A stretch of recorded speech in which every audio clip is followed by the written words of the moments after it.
Happy Tuesday, everybody. Sam Shapiro back here with more of your Heat latest on FanArc. I hope everybody had a great Labor Day weekend. Don't forget to drop a like on this video and, of course, subscribe to our channel for great daily content all pertaining to Miami Heat culture right here Monday through Friday. College football is back, and with the Miami Notre Dame football game happening this weekend, Jonathan Kuminga just being in attendance has really kind of recirculated the conversation of, does Jonathan Kuminga want to play for the Miami Heat? And is there any speculation that he could potentially sign with the 305 before the tip-off of the 2025 regular season?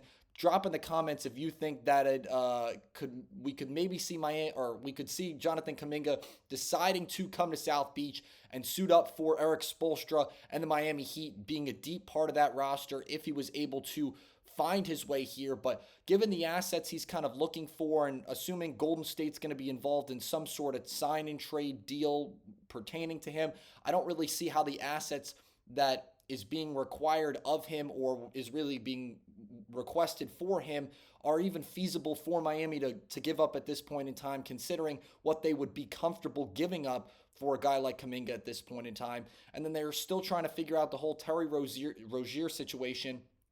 And I just don't think that in the grand scheme of things, they'd be able to pay Kuminga what he's really looking for. And if they had to do some sort of sign and trade situation with Golden State, that they would be willing to give up some of the draft assets that Golden State wants for a guy like Kuminga. I mean, don't get me wrong. Kuminga is a solid player that would definitely contribute to Miami's rotation in the grand scheme of things, potentially even being a starter caliber type player in certain lineup scenarios.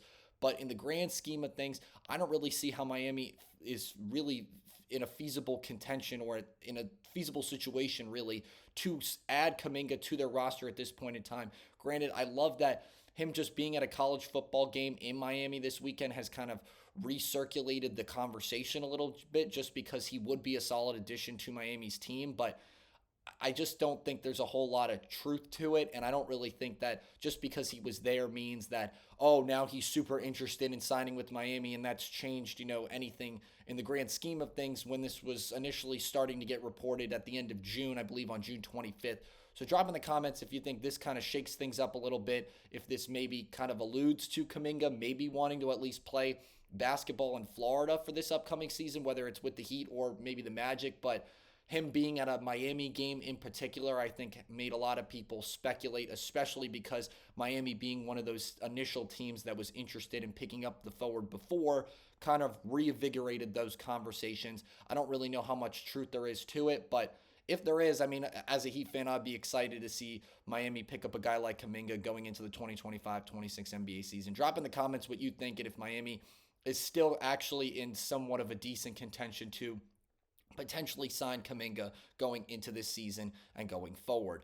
And moving back to another really star player with Miami that's kind of been in a lot of trade hypotheticals over the past couple of months, Tyler Herro. This one I recently saw on Bleacher Report over the weekend, sending Tyler Herro to the Detroit Pistons and not for Cade Cunningham. That was kind of what drew some red flags for me in terms of what this deal would ultimately incentivize for Miami, or would really, what the incentive for Miami would be in terms of completing this trade really in general.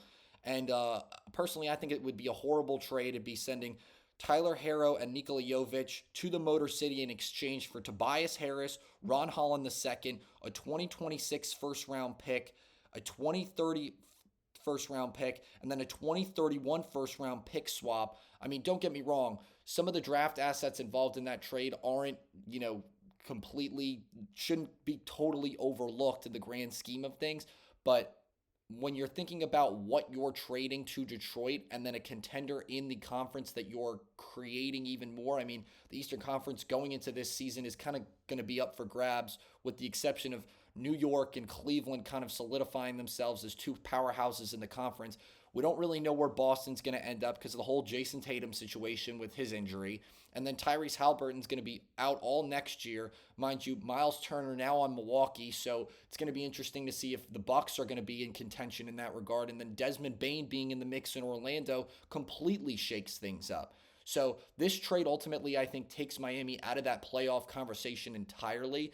If anything, they're maybe squeezing in off a play-in appearance again, but without a guy like Tyler Herro, I don't really know how Miami's going to have enough star power to really fuel a run like that. And quite honestly, it probably just allude to another first round exit like we kind of just saw this past postseason. So I don't really see how this trade ultimately benefits Miami in the grand scheme of things. I mean, it definitely helps them financially a little bit going forward because you are acquiring a lot of future draft assets that could be valuable picks in the coming years, and you're avoiding also having to pay Herro that potential extension as well as Jovic, assuming that he kind of develops into a player that deserves a little bit more money.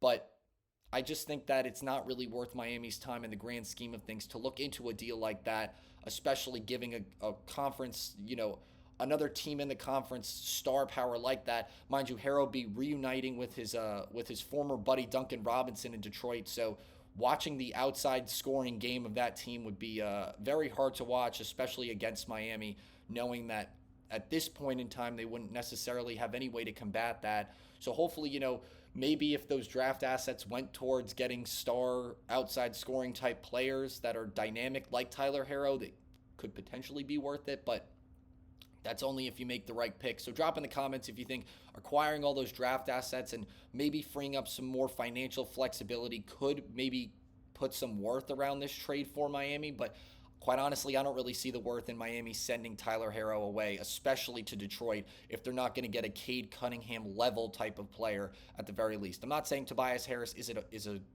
not a valuable asset, but he's definitely not going to help Miami at least, make a deep run into the postseason, which Tyler Herro, I think, still potentially could do that.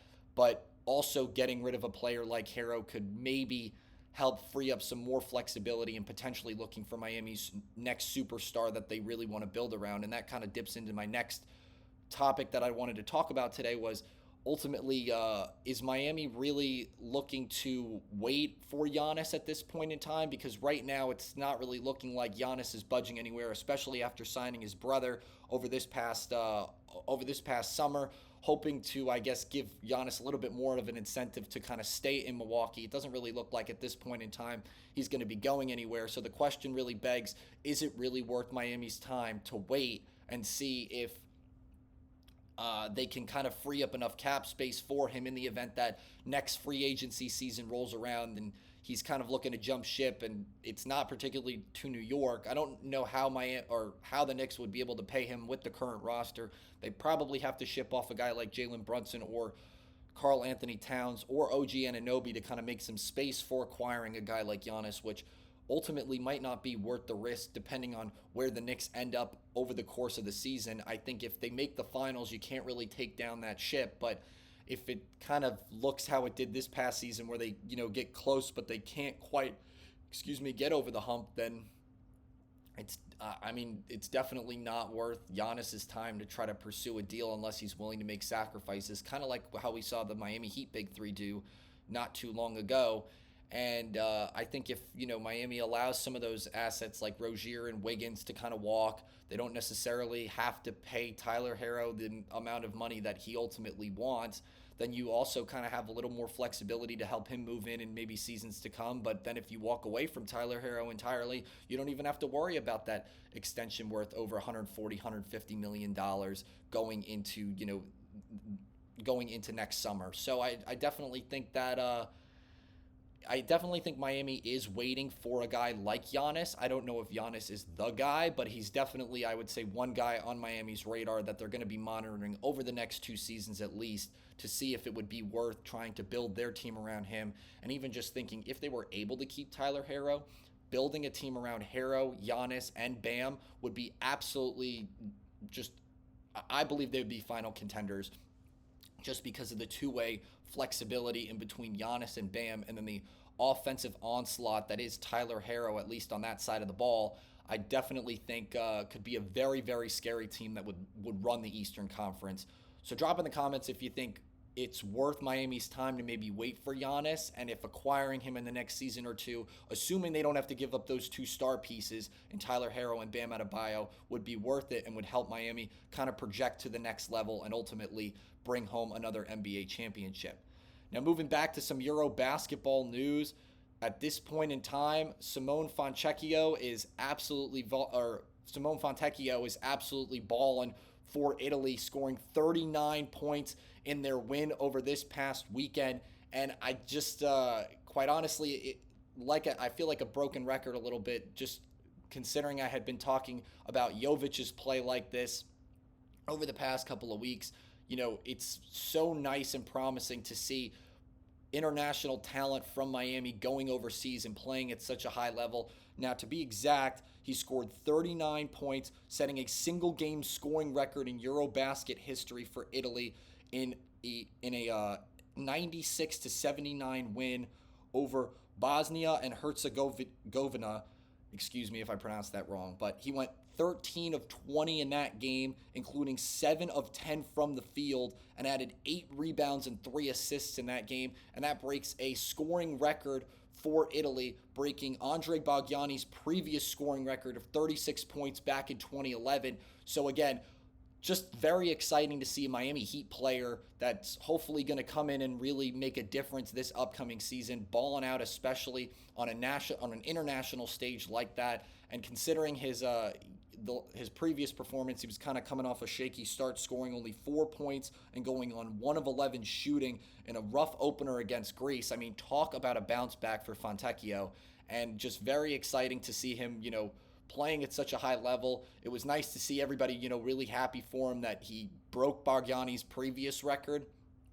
And like I said, it's just hopefully it's just a little bit of a taste of a sign of the type of player we can see coming off the bench for Miami deep in their rotation when Miami kind of needs some outside scoring and a good bucket, especially losing a guy like Duncan Robinson in the same deal for him, ironically. So I think it was very interesting that he international stage, shot the lights out, shot over 60% from the field, and just, very, very happy for him, ultimately scoring and leading Italy to a dominant win on an international stage in EuroBasket play. Well, that's going to do it for today's episode of Your Heat Latest here on FanArc. Don't forget to drop a like on this video, and of course, subscribe to our channel for great daily content, all pertaining to Miami Heat culture right here Monday through Friday. Thanks again so much for joining us. Happy Tuesday, everybody. I'm Sam Shapiro, and you have a great day.